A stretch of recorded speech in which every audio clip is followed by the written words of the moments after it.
आप सभी का स्वागत है आपके अपने YouTube channel vision coaching classes में। आज हम पढ़ेंगे द इंचेंटेड पूल लेक्चर 4, जो कि हमने पैराग्राफ 4 तक पढ़ लिया था। आज शुरुआत हो रहा है पैराग्राफ 5 से। तो देर किस बात की, वीडियो को एंड तक ज़रूर देखिएगा। अगर वीडियो पसंद आए तो इसे लाइक शेयर भी ज़रूर करिएगा, ताकि आपके जैसे पढ़ने वाले हज़ारों बच्चों को इंग्लिश बुक रीडिंग करने में मदद मिल सके। तो चलिए स्टार्ट करते हैं बिना समय गंवाए। चलिए स्टार्ट करते हैं। जैसे कि यहाँ पे लिखा है, what is that by giving a which man become rich. यानी कि यक्ष जो है वो युधिष्ठिर से पूछ रहे हैं कि व्हाट इज़ दैट, वह क्या है, by giving a which man become rich. यानी रिच मतलब अमीर, बिकम मतलब बन सकता है, मैन मतलब आदमी, विच मतलब कौन सा, और गिविंग अप मतलब छोड़ने पर, त्यागने पर, देने पर।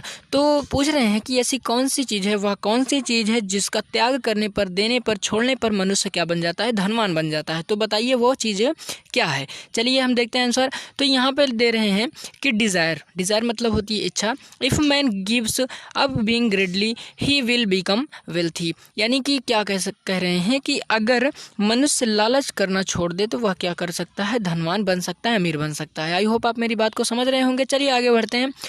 What makes one a real ब्राह्मणा। यानी कि यक्ष पूछ रहे हैं कि व्हाट मेक्स कैसे बनते हैं वन अ रियल मतलब एक अच्छा या फिर सच्चा, वास्तविक, रियल मतलब वास्तविक, उसके बाद ब्राह्मणा मतलब ब्राह्मण। तो पूछ रहे हैं कि एक सच्चा ब्राह्मण कैसे बनता है। इट इज़ बर्थ, यानी कि सॉरी यहाँ पे उल्टा लिख दे। इस मतलब देखिए, कहीं भी अगर हेल्पिंग वर्ब आगे लगी हो तो उसका अर्थ क्या निकलता है, और यहाँ पे इस आगे लगा, इसका मतलब इसका अर्थ क्या होगा। तो इस मतलब क्या, इट बर्थ यानी जन्म से, मतलब कि क्या जन्म से, गुड कंडक्ट क्या अच्छे आचरण से, कंडक्ट मतलब आचरण, गुड मतलब अच्छा, तो क्या अच्छे आचरण से, या फिर लर्निंग मतलब अध्ययन से। आंसर डिसिसिवली मतलब कि उन्होंने पूछा कि कोई इंसान एक सच्चा ब्राह्मण कैसे बनता है, क्या जन्म से, क्या गुड कंडक्ट मतलब कि अच्छे आचरण से, या फिर ज्ञान से कैसे बनता है, बताइए। तो उन्होंने कहा कि बर्थ मतलब जन्म से, and learning, birth and learning do not make one a Brahmana, good conduct alone does, however learned a person may be he will not be a Brahmana without giving up bad habits. ठीक है, तो habits के बाद यहाँ पे full stop लग गया, मतलब कि हमें यहाँ पे रुकना है। आगे चलते हैं। यहाँ पे मतलब फिर से एक बार दोहराते हैं, कहाँ से, यहाँ से। तो यहाँ लिखा है वर्थ एंड लर्निंग मतलब कि जन्म एवं ज्ञान किसी को ब्राह्मण नहीं बनाता। Do not make one a ब्राह्मणा मतलब कि वो क्या करते हैं, किसी को ब्राह्मण नहीं बनाता है। गुड कंडक्ट एलोन डस यानी कि अच्छे आचरण से या ज्ञान से, अच्छे आचरण से। हाउ एवर लर्निंग पर्सन में बी या फिर ज्ञान से, मतलब कि न जन्म से न अच्छे आचरण से वो क्या कहते हैं, कोई भी ब्राह्मण नहीं बनता। ही विल नॉट बी ब्राह्मणा मतलब ब्राह्मणा नहीं बनता। Without giving up bad habits, without giving यानी कि बिना दिए हुए, बैड हैबिट्स मतलब खराब आदतों को, यानी कि जब तक मनुष्य अपनी बुरी आदतों का परित्याग न कर दे, परित्याग करना न मतलब कि without giving a bad habits मतलब कि जब तक वह अपनी भावनाओं यानी गलत विचारों का त्याग न कर दे। इवन थॉट ही में be learning in a for Vedas यानी कि वह चाहे ही भले ही वह 4 वेदों का ज्ञाता हो। फॉर वेदास मतलब वेद जो हमारे होते हैं वो कितने होते हैं, 4 अर्थवेद, सामवेद, यजुर्वेद जो भी होते हैं 4 होते हैं। तो ये 4 अगर वो चारों का ज्ञाता हो फिर भी वो रियल ब्राह्मण नहीं बन सकता, क्योंकि उसके अंदर बुरी आदत है और वो इस बुरे आचरण के कारण एक अच्छा ब्राह्मण नहीं बन सकता। Man of bad conduct falls to be a lower class, तब भी वह एक तुच्छ जाति, निम्न जाति का माना जाएगा।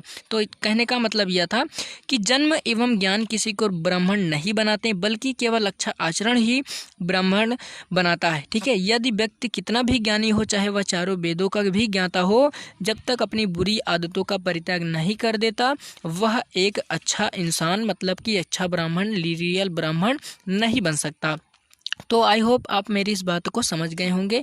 चलिए आगे बढ़ते हैं। आगे लिखा है, what is the greatest wonder in the world, यानी कि संसार का, what is the greatest, what मतलब क्या, इस मतलब है द ग्रेटेस्ट मतलब सबसे महान, सबसे बड़ा, वंडर मतलब आश्चर्यचकित, इन द वर्ल्ड इस संसार का। ठीक ठीक है। तो मतलब कि संसार का सबसे बड़ा आश्चर्य क्या है? वैसे तो आश्चर्य अभी जो हमारे प्रेजेंट टाइम में माने जाते हैं वो 8 तरीके के आश्चर्य हो चुके हैं, जिसमें Taj Mahal, statue of liberty, statue of unity इत्यादि शब्द आते हैं। तो इस तरीके से उन्होंने पूछा कि संसार का सबसे बड़ा आश्चर्य क्या है? तो उन्होंने उत्तर दिया। क्या उत्तर दे रहे हैं, देखते हैं। Everyday man see creature depart to Yama's kingdom, यानी कि एवरीडे मतलब प्रतिदिन, मैन सी क्रिएचर्स मतलब होता है जीवों का बनावट, ठीक है। क्रिएचर्स मतलब जीवों का बनावट, यानी जो भगवान ने जिसको बनाया, यानी कि प्रतिदिन क्या करते हैं, प्रतिदिन हम अनेक जीवों को जाते हुए देखते हैं। डिपार्ट मतलब जाना, टू यमास किंगडम यानी यम के राज्य में, मतलब कि यमलोक जिसको कहते हो, क्या करते हैं, यमलोक में जाते हैं। हम क्या करते हैं, रोज किसी ना किसी को मर के यमलोक जाते हुए देखते हैं। And at those who remain want to life forever, यानी उसके बावजूद जीवित हैं, मतलब कि वो जो बच जाते हैं, मतलब कि जो मर के जा रहे हैं और जो जीवित बचते हुए उन्हें देख रहे हैं, वो भी this truly is not greatest wonder want to life forever, मतलब कि वो भी क्या करते हैं, वांट मतलब चाहते हैं, टू लाइफ फॉर एवर मतलब बहुत दिनों तक। यानी कि कहने का मतलब उनका था कि प्रतिदिन हम अनेक मृत जीवों या फिर शरीर को यमलोक जाते हुए देखते हैं, लेकिन जो जीवित बचते हैं वो फिर भी अनंत काल तक जीने की इच्छा रखते हैं। वाकई में ये संसार का सबसे बड़ा आश्चर्य है। हाँ भाई, सच में कि कोई इंसान अगर आपके आँख के सामने मर जाए और मरने के बाद भी आपके अंदर ये फीलिंग्स आती हैं कि इंसान क्या करता है, मुझे अभी इतने समय तक जीवित रहना, ऐसा सिर्फ आप नहीं, हज़ारों लोग सोचते होंगे कि क्या कहते हैं, अभी ये तो मर गया, जाने दो, इसके समय हो गया था, मान लो ये मर गया, अभी हमें तो काफ़ी दिन जीना। ये गलत सोचते हैं लोग। और वाकई में ये संसार का सबसे बड़ा वंडर है, ठीक है।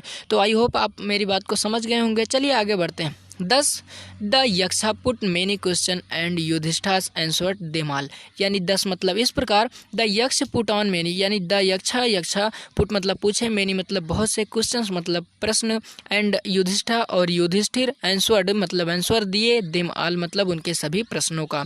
तो इस तरीके से क्या किया, युधिष्ठिर ने यम के सभी प्रश्नों का उत्तर दिया। इन द एंड, यानी कि इन द एंड मतलब लास्ट में, इन द एंड मतलब कि लास्ट में। अब क्या कह रहे हैं कि द यक्षा आस्क्ड,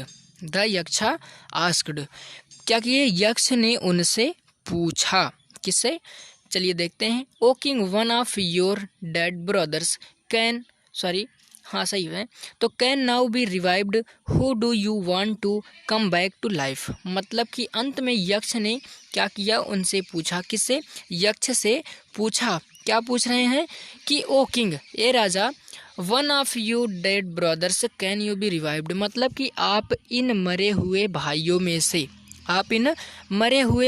में से किसे जीवित करना चाहते हैं। जैसा कि यहाँ पे लिखा है कि who do you want to come back life, मतलब आप किसका जीवन बचाना चाहते हैं, किसे आप जीवित करवाना चाहते हैं, वो आप बताइए।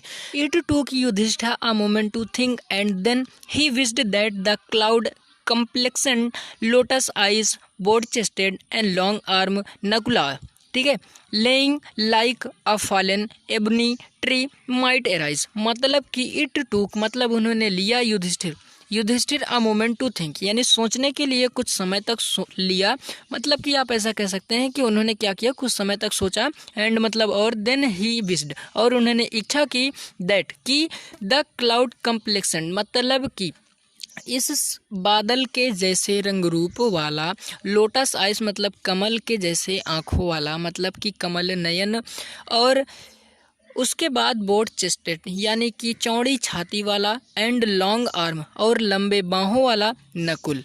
तो उन्होंने क्या इच्छा की कि बादल के जैसे रंग रूप वाला, और उसके बाद ये जो है कि मतलब आँख कमल नयन वाला, और ब्रॉड चेस्टेड यानी कि चौड़ी छाती वाले नकुल को जीवित करने के लिए कहा, जैसे कि लेइंग लाइक अ फॉलन एबनी ट्री, जैसे कि वो क्या है, तेंदू, ठीक है, फॉलन एबोनी ट्री मतलब होता है, एबोनी ट्री का मतलब होता है तेंदू का वृक्ष। तेंदू एक प्रकार का वृक्ष होता है, एबोनी मतलब क्या होता है, तेंदू।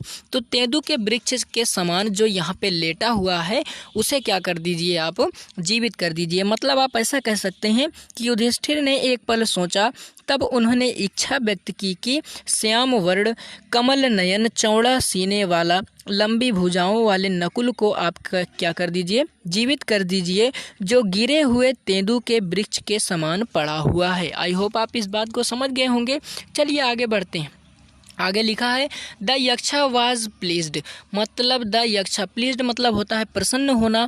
और यहाँ पे क्या हुआ कि यक्ष बहुत प्रसन्न हुए at this that asked Yudhishthira, और उन्होंने युधिष्ठिर से पूछा why did you choose Nakula, आपने नकुल को चूज क्यों किया, यानी आप उसने उस मतलब नकुल को क्यों चुना। नकुल इन प्रिफरेंस और टू भीमा, यानी कि जो नकुल को ही आपने क्यों चूज किया, और भीमा भी तो है। हु हैज़ द स्ट्रेंथ और 16,000 एलिफेंट्स, यानी कि जो 60,000 हाथियों के बल के समान जिसके अंदर बल है भीम, आपने उसको क्यों जीवित नहीं किया। Who has the strength of 16,000 elephants, यानी कि जो आप इतनी 60,000, ठीक है, तो 16 मतलब 60,000 हाथियों के ताकत वाले भीम को आपने क्यों नहीं जीवित किया। I have heard that Bhima it most dear to you, जो कि आपके सबसे प्रिय हैं, जो कि आपके सबसे प्रिय हैं। मतलब कि यह कह सकते हैं कि आपने शुरू से देखते हैं यहाँ पे द यक्षा वाज प्लीज्ड, मतलब कि यह सुनकर प्रसन्न हुआ। कौन यक्ष प्रसन्न हुआ और युधिष्ठिर से क्या किया, पूछा कि तुमने 16,000 हाथियों, ठीक है, 16 मतलब होता है 16, मैं 60 कह रहा था, सॉरी। तो यहाँ पे 16 क्या होता है, 16,000 हाथियों की शक्तियों वाले तुमने भीम को क्यों नहीं जीवित किया। Who was the strength of 16,000 elephants, यानी कि 16,000 हाथियों के ताकत वाले कौन थे, भीम। तो आपके प्रश्न ये भी पूछ सकता है, ये इंपॉर्टेंट है, आप लोग तैयार कर लीजिएगा। जैसे कि भीम के अंदर कितने हाथियों की ताकत थी, तो आप लोग यहाँ लिख सकते हैं 16, ठीक है।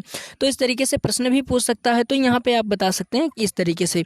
तो यहाँ पे उन्होंने क्या किया कि आपने उन्होंने मतलब नकुल को ही क्यों चुना, भीम को क्यों नहीं चुना, यही बात वो क्या कर रहे हैं, पूछ रहे हैं। आगे है कि भीम, यहाँ आगे लिखा है कि एंड व्हाई नॉट अर्जुन, और अर्जुन क्यों नहीं, और अर्जुन क्यों नहीं। हुज स्ट्रेंथ इन आर्म से इज़ योर प्रोटेक्शंस, मतलब कि प्रोटेक्शन मतलब बचाते हैं, सुरक्षा प्रदान करते हैं। योर मतलब आपके, इस आर्म्स मतलब आपकी बाहों को, आपके शरीर को। हुज स्ट्रेंथ मतलब कि जो आपने अर्जुन को क्यों नहीं चुना, जो कि आपकी रक्षा करते हैं, आपके अंगबाहु हैं, मतलब कि आपकी चारों तरफ से रक्षा करते हैं। ऐसे अर्जुन को क्यों नहीं चुना, आपने नकुल को ही क्यों चुना। तो क्या करते हैं, टेल मी मतलब मुझे बताओ। व्हाई यू चूज, आपने क्यों परचेज किया, चूज किया, क्यों पसंद किया, क्यों ऐसी इच्छा की। नकुलास रेदर देन इधर दीज टू, मतलब कि नकुल को जीवित क्यों करना चाहते हो, मुझे बताओ कि तुम इन दोनों के स्थान पर नकुल को ही क्यों जीवित करना चाहते हो, ऐसा उन्होंने पूछा। आगे बढ़ते हैं। आगे लिखा है युधिष्ठिर रिप्लाइड, युधिष्ठिर रिप्लाइड यानी युधिष्ठिर ने उत्तर दिया, ओ यक्षा, ए यक्ष, ठीक है, ओ यक्ष, धर्म is the only shield of man and not Brahma and Arjun, ठीक है, सॉरी भीमा एंड अर्जुन, यानी कि ये जो धर्म है, धर्म व्यक्ति का एकमात्र रक्षक है, यानी कि रक्षक है, और भीम और अर्जुन नहीं। धर्म ही क्या है, मनुष्य का एक रक्षा कवच है, और भीम और अर्जुन नहीं। तो if dharma is giving up man will be ruined, जैसा कि यदि धर्म को त्याग दिया जाए तो धर्म इज गिवन अप मतलब त्याग देना, विल मैन बी रियूंड मतलब क्या करता है, नष्ट हो जाता है, मनुष्य का पतन हो जाता है। वो क्या होता है, रियूंड मतलब होता है नष्ट होना, तो मनुष्य का नष्ट हो जाता है धर्म। तो मतलब उनका कहने का मतलब था कि अगर इंसान धर्म को त्याग दे तो वो उसका क्या होता है, धर्म नष्ट हो जाता है। धर्म नष्ट होने के बाद उसके साम्राज्य का पतन हो जाता है। Kunti and Madri were two wives my fathers, यानी मेरे पिता की दो पत्नियां हैं, माद्री और कुंती।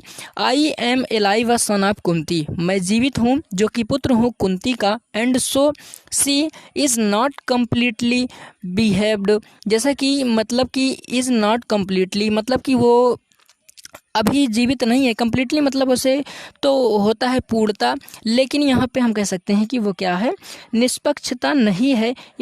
उसके बाद ब्रीव्ड, तो ब्रीव्ड मतलब होता है शोक संतृप्त होना, कि मतलब कि जो मेरी दूसरी वाली माता जी हैं, जैसा कि मैं अभी कुंती का पुत्र हूँ जो जीवित हूँ, कुंती का पुत्र हूँ जो जीवित हूँ, और इससे कि no order that the scales of justice may be even I ask that Madri son Nakula's may be revive, मतलब कि धर्म, शुरुआत से देख लेते हैं, जैसे कि यहाँ पे लिखा है given a man will B ruined, मतलब कि धर्म अगर मनुष्य का एकमात्र रक्षा कवच है, भीम और अर्जुन नहीं, यदि धर्म को त्याग दिया जाए तो मनुष्य का पतन हो जाएगा, ठीक है।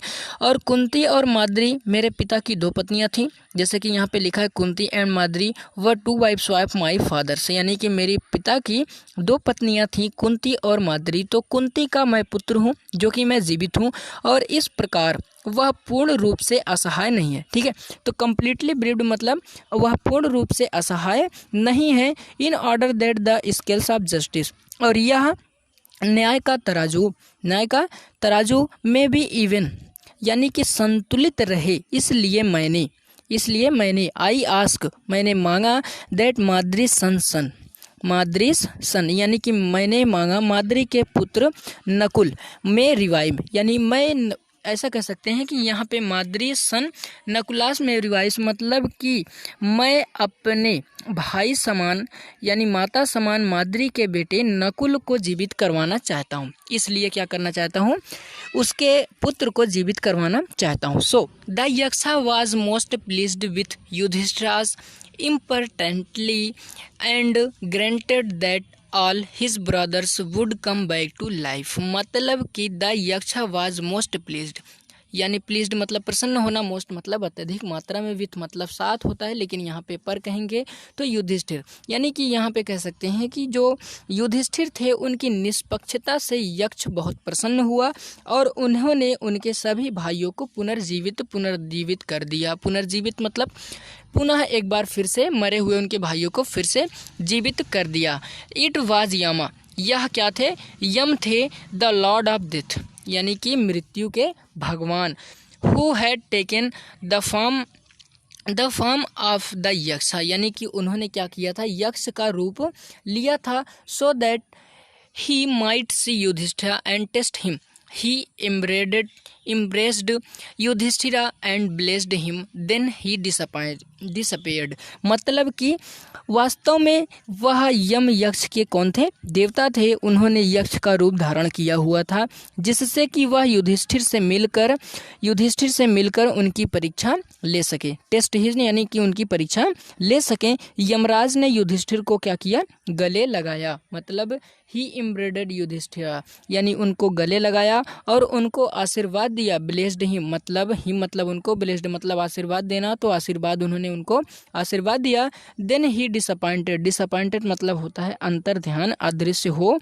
जाना, तो उनको आशीर्वाद देकर उन्होंने क्या किया, अदृश्य हो गए और चले गए। तो इस तरीके से ये पाठ हमारा हो गया खत्म। अगर ये वीडियो पसंद आया हो तो प्लीज़ इस वीडियो को लाइक शेयर ज़रूर करें। चलिए मिलते हैं नेक्स्ट चैप्टर, तब तक के लिए जय हिंद।